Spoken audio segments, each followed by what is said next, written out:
ad Agrigento riconoscimenti al personale della questura e il questore annuncia in conferenza il pugno duro contro la movida violenta. La ricorrenza dei defunti diventa la festa dei morti. Al comune di Licata il comitato per l'ordine e la sicurezza pubblica. Palestre e strutture sportive nel mirino dei carabinieri. Dura critica della Democrazia Cristiana sui ritardi per Agrigento 2025. Domani l'Acragas andrà all'Ocri.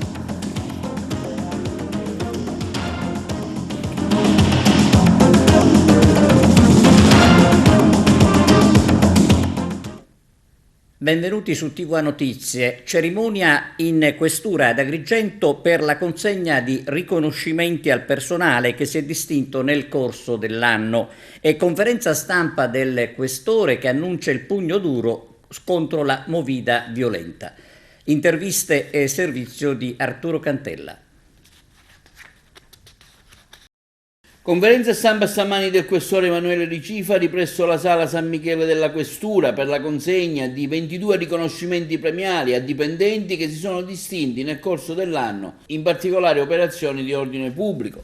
Quindi a seguire il questore si è intrattenuto con la stampa sulle recenti risse accadute durante la movida, in particolare l'ultima, quella di Canicattì, ma non solo, dove purtroppo la gente, i vari operatori commerciali dei bar non avvisano le forze dell'ordine, un fatto sicuramente increscioso, di cui io come siciliano mi vergogno, ha dichiarato il questore, cui assistono anche molte donne. Presto, ha spiegato il questore, i responsabili dei pubblici esercizi che non hanno avvisato le forze dell'ordine saranno individuati come responsabili e saranno presi dei seri provvedimenti fino alla chiusura del locale. Il questore ha anche affermato che la nostra provincia, rispetto ad altre dove lui stesso è stato, collabora pochissimo. Le persone coinvolte per la maggior parte sono tutte del posto.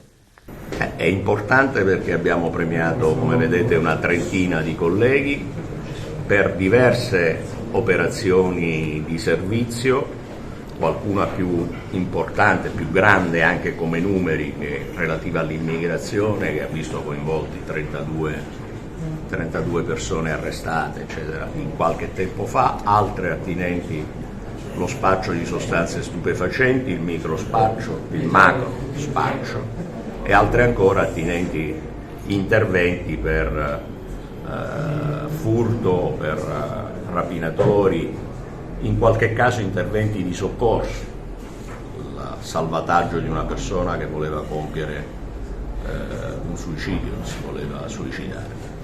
Questo testimonia di tanta attività che viene svolta sul territorio e sono premi che in gran parte abbiamo già distribuito quest'anno sia alla festa della polizia che poi il 29 di settembre a San Michele Arcangelo, ma erano tanti quest'anno che non potevamo allungare troppo le cerimonie, quindi abbiamo fatto questo supplemento per questa occasione. Quindi il grazie va ai poliziotti e alle loro famiglie che spesso partecipano al loro sacrificio non avendoli presenti a casa per giornate intere. C'è una movida violenta, la polizia c'è ma manca la collaborazione dei cittadini. Guardate, è quello che ho tenuto a dire a margine poi di questa premiazione. Erano presenti molti poliziotti e molti poliziotti che fanno attività di strada. Guardate, è veramente avvilente scoprire che ci sono stati degli episodi cui hanno partecipato decine o, come nel caso di Canicattì, perlomeno presenziato centinaia e diverse centinaia di persone. Ed è avvilente scoprire che nessuna telefonata è stata fatta alle forze dell'ordine. È avvilente che le forze dell'ordine debbano venire a conoscenza di un episodio del genere perché arriva la segnalazione di un giornalista il giorno dopo. È avvilente andare a individuare tutti questi giovani e scoprire che molti di loro quasi tutti sono incensurati.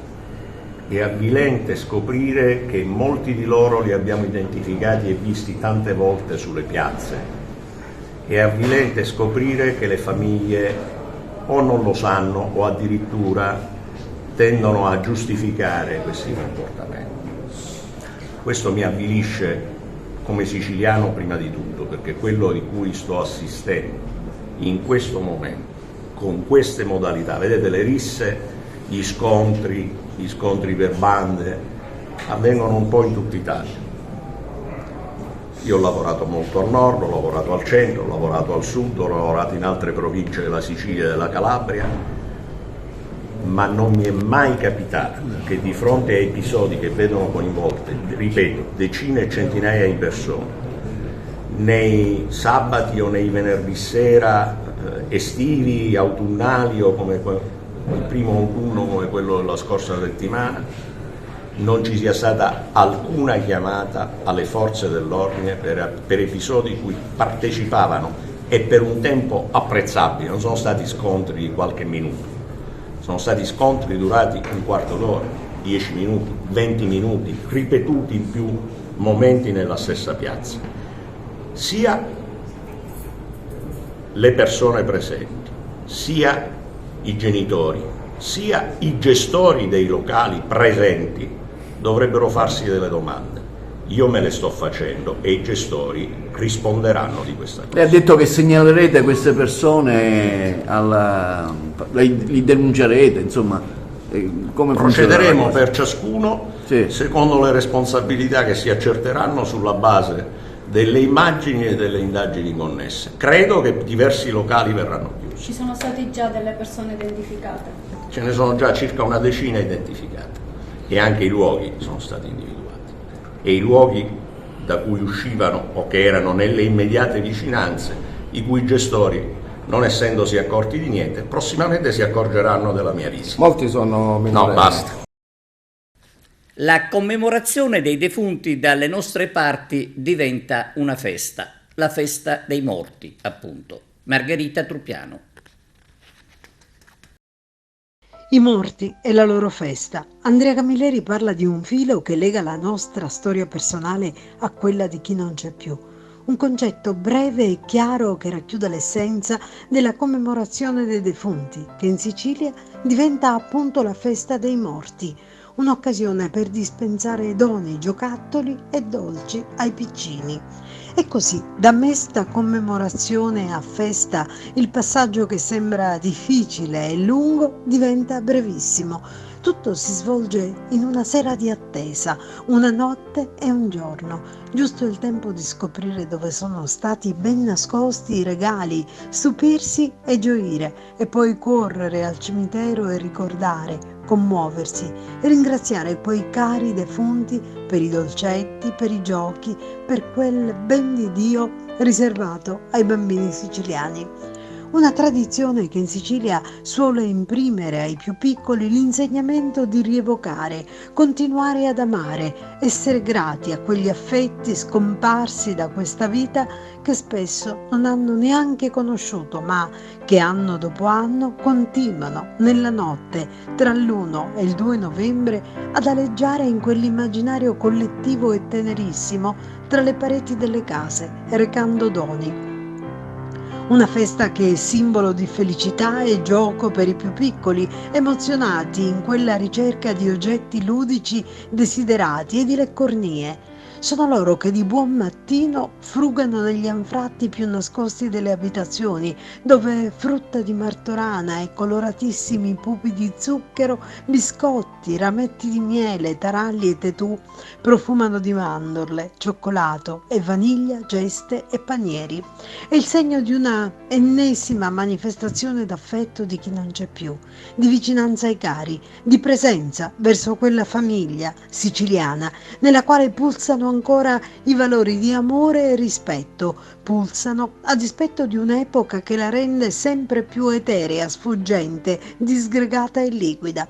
Quella festa è un tripudio di gioia per i piccoli e alleggerisce l'angoscia della morte, lancia un messaggio: si va via verso una dimensione diversa, si vive ma in altra forma, che consente ancora di esserci, di portare doni, di esistere.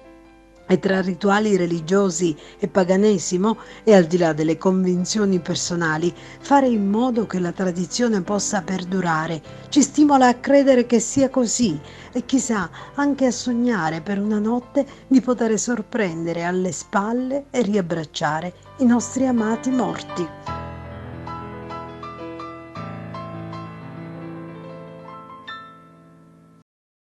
Grazie all'Associazione Amici del Giudice Rosario Livatino, domani e dopodomani la Cappella Corbo Livatino al cimitero di Canicattì, dove è sepolto il giudice beato, verrà aperta al pubblico. Il servizio di Arturo Cantella.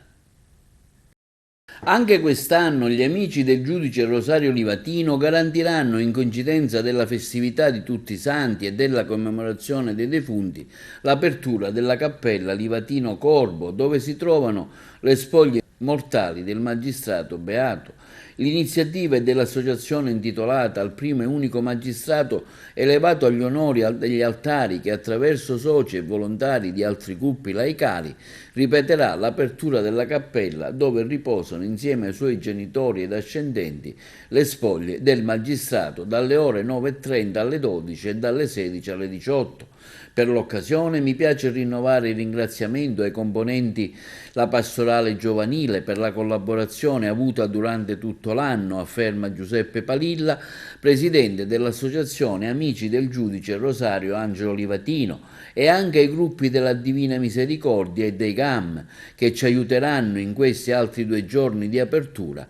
Invito ancora i componenti dei gruppi laicali e dell'associazionismo cattolico cittadino non solo a collaborarci tutto l'anno in iniziative a vantaggio della nostra società e a quelle che si vorranno realizzare insieme per rendere sempre più presente nella quotidianità l'esempio vissuto del nostro amico e concittadino elevato agli onori degli altari Rosario Livatino.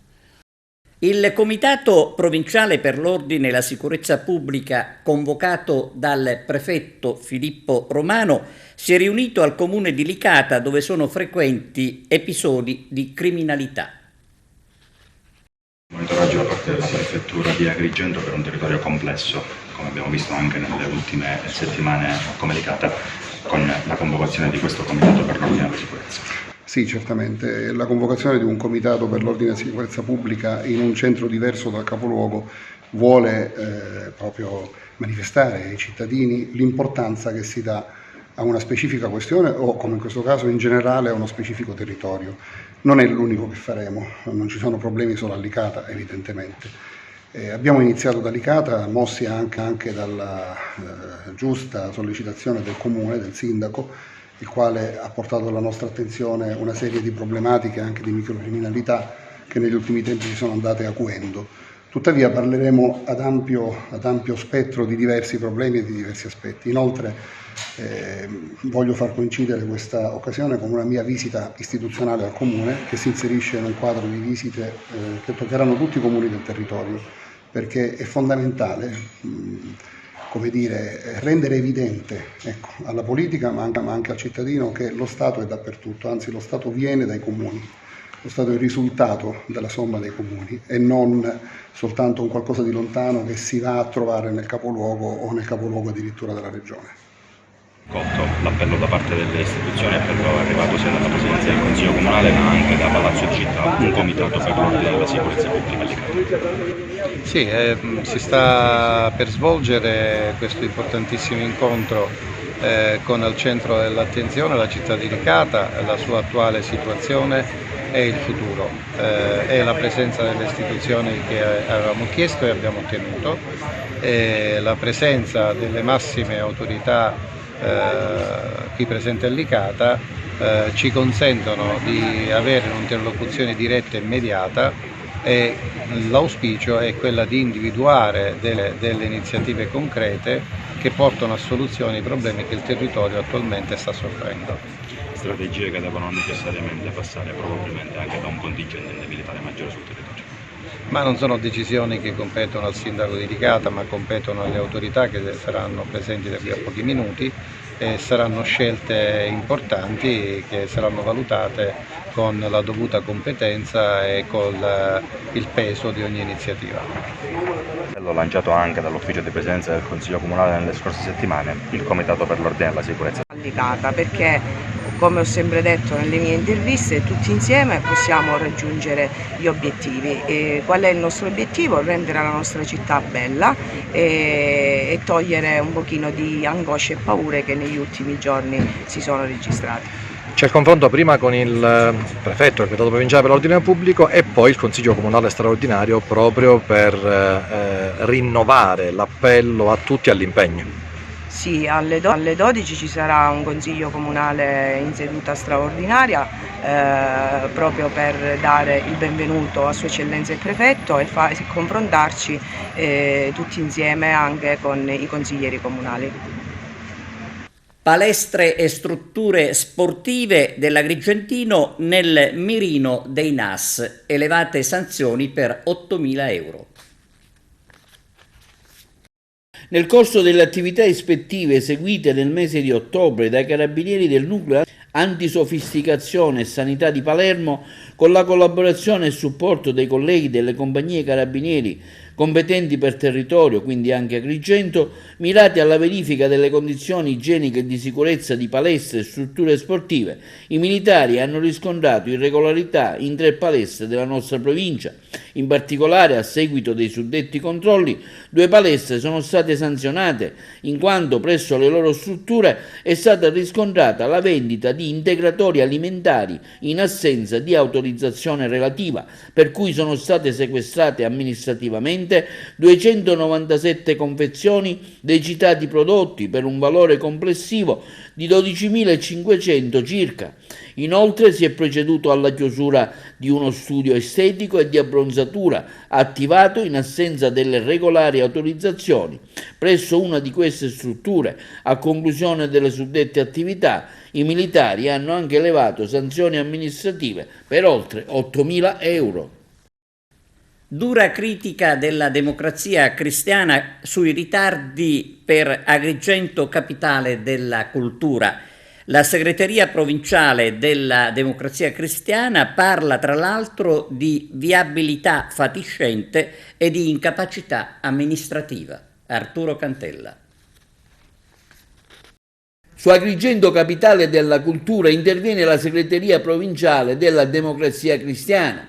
Oltre alla perdita di credibilità agli occhi degli osservatori nazionali e stranieri, si sta sfiorando il ridicolo. Dopo circa 8 mesi dalla sua proclamazione alla soglia del 2024, quando buona parte del lavoro preparatorio dovrebbe essere, se non completato, almeno in buona parte svolto, ci troviamo a constatare che siamo ancora ai blocchi di partenza, nell'attesa che qualcosa possa muoversi in vista dell'importante appuntamento con l'anno 2025.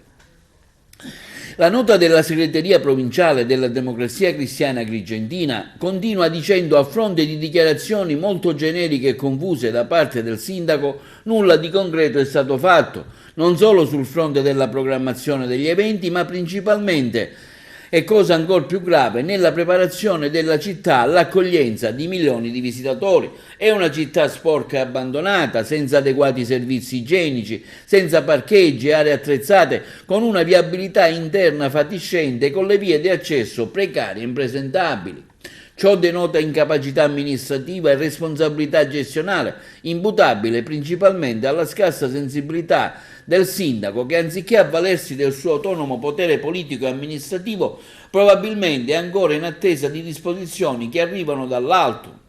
È questa l'immagine di Agrigento che si vuole offrire al mondo, afferma la nota stampa della Democrazia Cristiana Segreteria Provinciale. Di fronte a questa amara e triste realtà, con l'incombente rischio di trasformarsi un'opportunità in un fiasco, bisognerebbe avere il coraggio di riconoscere i propri limiti e la propria incapacità a rivolgersi agli specialisti del settore, quelli veri, nella speranza che si possa recuperare il tempo perduto e preparare meglio la città al 2025.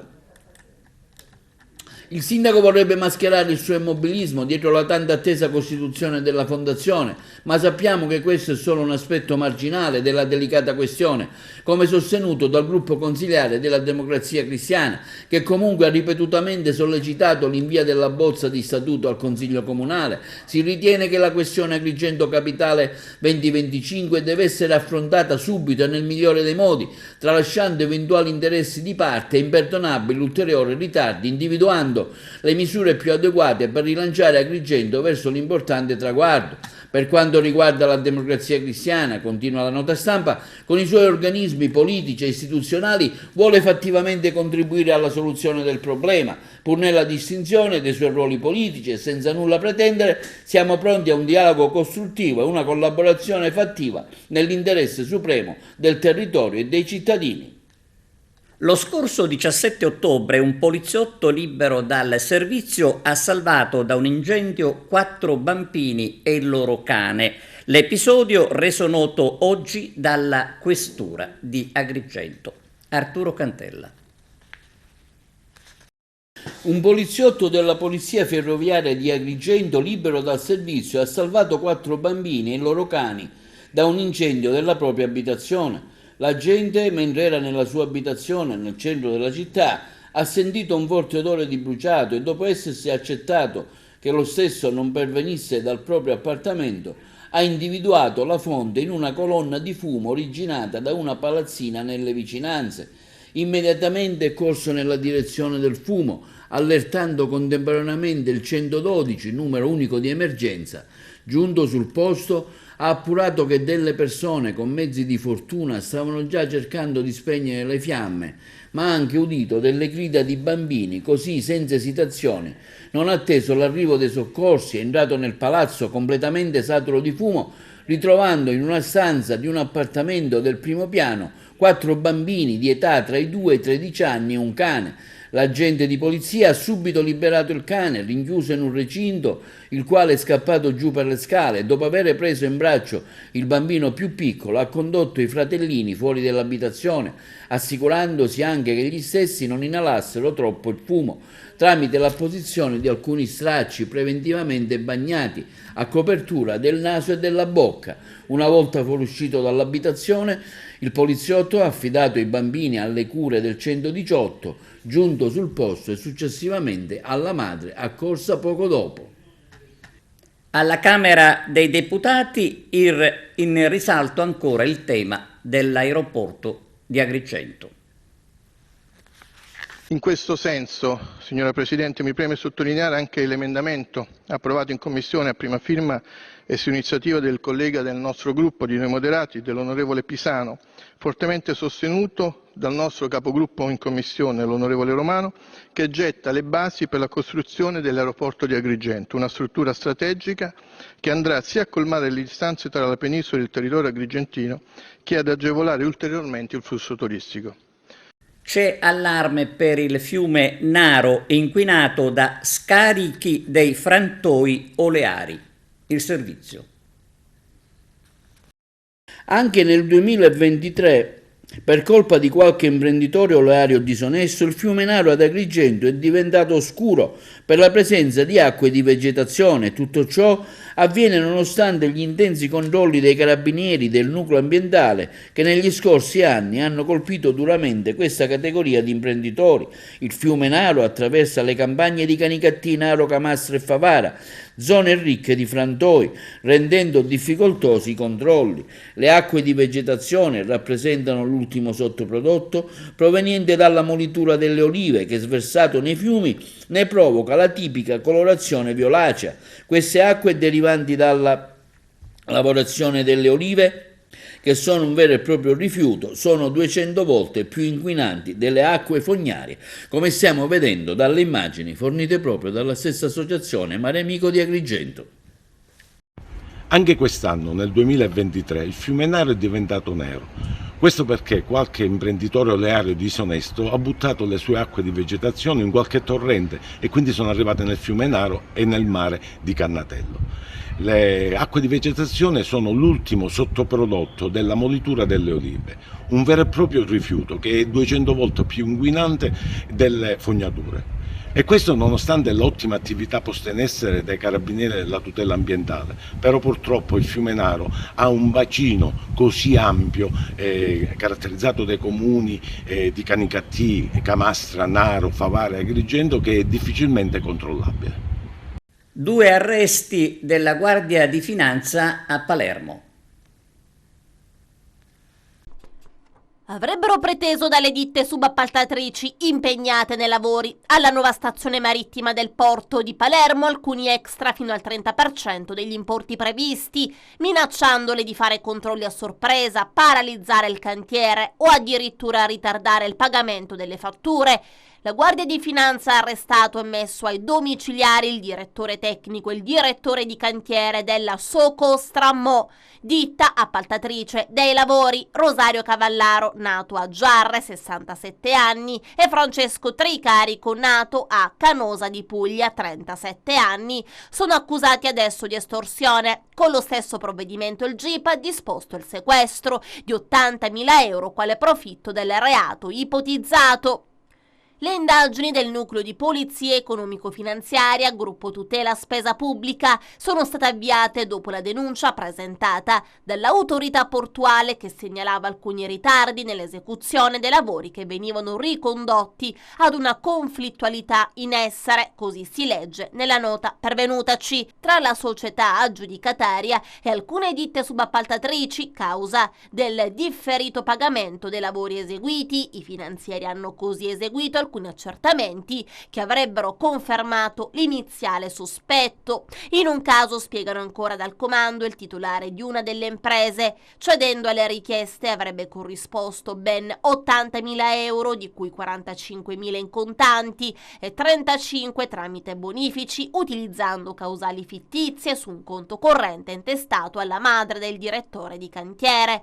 Per creare queste provviste, gli indagati avrebbero suggerito di utilizzare prodotti di qualità più scadente rispetto al previsto, anche a discapito dell'incolumità e di sovrafatturare le prestazioni svolte nei confronti della ditta appaltatrice.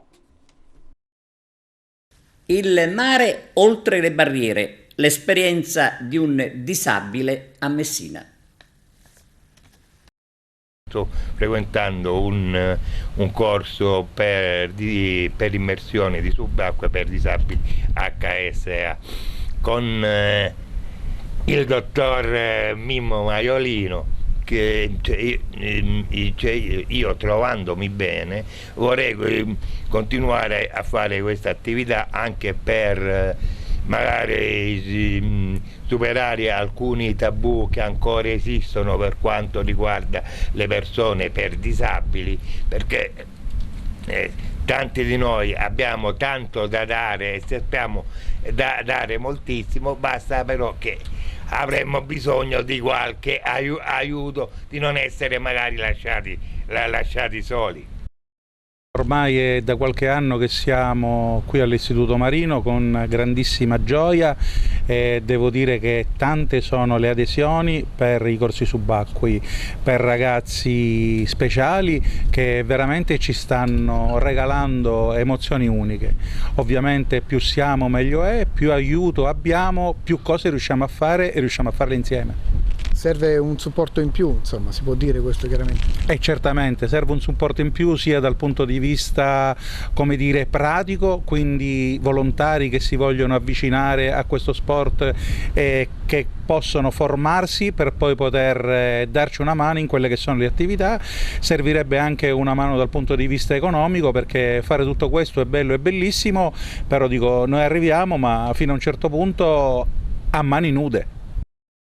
Breve pausa per la pubblicità, a tra poco. A Gioiosa Marea nel Messinese conclusa la prima fiera nautica. Si è conclusa a San Giorgio di Gioiosa Marea la 3 giorni dedicata alla prima fiera nautica dal titolo Prospettive per il futuro. L'obiettivo dell'evento era promuovere e valorizzare le attività nautiche del territorio. Erano presenti all'evento gli imprenditori del settore, il sindaco di Gioiosa Marea, il sindaco di Patti e il sindaco di Raino. Oggi questa manifestazione che si svolge nel territorio di San Giorgio di Gioia ma possiamo dire che comprende anche gli altri comuni limitrofi, Patti e anche Piraino, perché le aziende che vediamo qui presenti arrivano da questo vasto territorio. Sì, uno dei territori diciamo tra i più produttivi della nautica, quello che in questo momento ci ospita, il territorio di Patti, è uno dei territori più vivi da questo punto di vista, quindi l'abitudine è quella di guardare soltanto a quelli che sono i confini territoriali di appartenenza, però devo dire la verità che il distretto della nautica in questo momento è uno dei distretti più vivi su Gioiosa Marea e su Patti, e questo ci consente di aprire dei ragionamenti nuovi alla luce anche di quelli che sono i futuri scenari sui quali si sta lavorando. Sindaco, c'è tanta soddisfazione nel vedere queste imbarcazioni, anche perché arrivano tutte dal territorio, sono state realizzate, possiamo dire, a chilometro zero qui nel territorio di Gioiosa Marea, di Patti e di Piraino. Assolutamente sì, questo è un indotto, quello appunto dei cantieri navali, che caratterizza proprio il nostro territorio, in particolare i comuni di Gioiosa Marea, di Patti e di Piraino. Rappresentano un'eccellenza per il nostro territorio, sono appunto un modello produttivo e competitivo che genera economia sia dal punto di vista della ricchezza sia dal punto di vista occupazionale, quindi è una realtà che va tutelata, anche perché è apprezzata sia a livello nazionale, le nostre imprese diciamo nautiche, le società nautiche sono apprezzate sia a livello nazionale che internazionale, sono delle realtà produttive che vanno appunto tutelate e sostenute, e noi come amministrazione comunale anche questa manifestazione organizzata dal comune, dall'amministrazione di Gioiosa Marea e dal sindaco in persona, la dottoressa Giusy Lagalia, rappresenta appunto il giusto riconoscimento, il giusto valore a queste realtà imprenditoriali. Ecco, abbiamo diverse attività imprenditoriali, abbiamo quindi la qualità, l'esperienza, però mancano poi le infrastrutture. Questi tre comuni non hanno un porto che possa anche collegare la costa tirrenica con le isole Eolie, quindi anche far crescere il turismo, oltre che dare un nuovo impulso a questi imprenditori. Assolutamente sì, le infrastrutture sono importanti anche per dare sviluppo al campo della nautica, soprattutto in quella da diporto, diciamo di chi si prodiga in maniera non da professionista, da pescatori professionisti alla pratica appunto della nautica. Noi purtroppo per quanto riguarda Piraino in particolare posso dire che a livello morfologico non ne abbiamo le condizioni, perché purtroppo il problema dell'erosione costiera che ci affligge ormai da anni non ci consente la realizzazione secondo quelli che sono i dettami della normativa urbanistica. Oggi il suo intervento qui a San Giorgio di Gioiosa Marea nell'ambito di questa manifestazione, una prima edizione che guarda comunque al futuro. Sì, io sono convinto che questo è uno dei tasselli importanti per le prospettive future di Gioiosa Marea, a cui diciamo chiaramente è un territorio a cui dedico molta delle mie energie, come ho sempre detto, nella fase di progettazione e della pianificazione.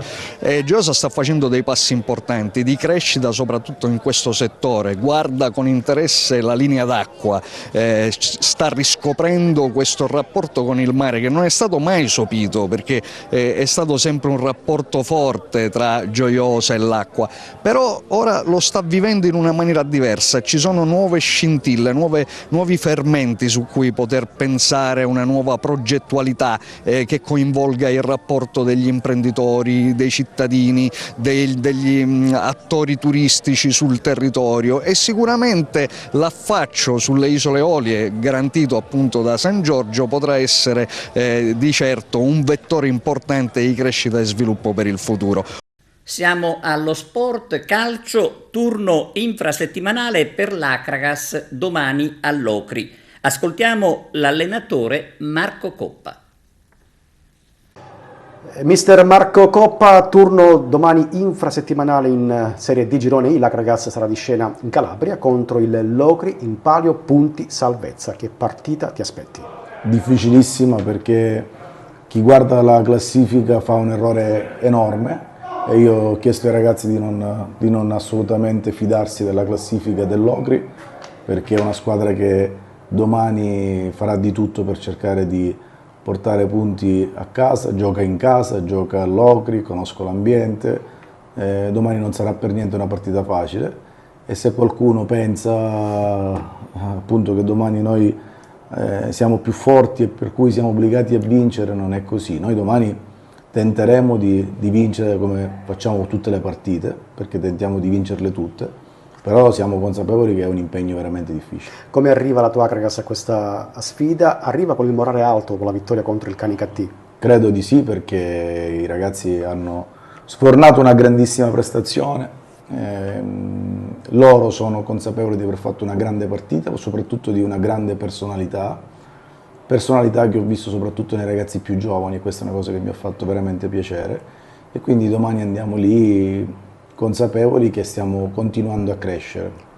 Si rafforza il parco attaccanti, convocato Leuca. Sì, domani abbiamo a disposizione anche Petru Leuca, per cui speriamo di essere ancora più incisivi rispetto a quanto lo siamo stati oggi. Grazie per la vostra attenzione, abbiamo concluso e arrivederci.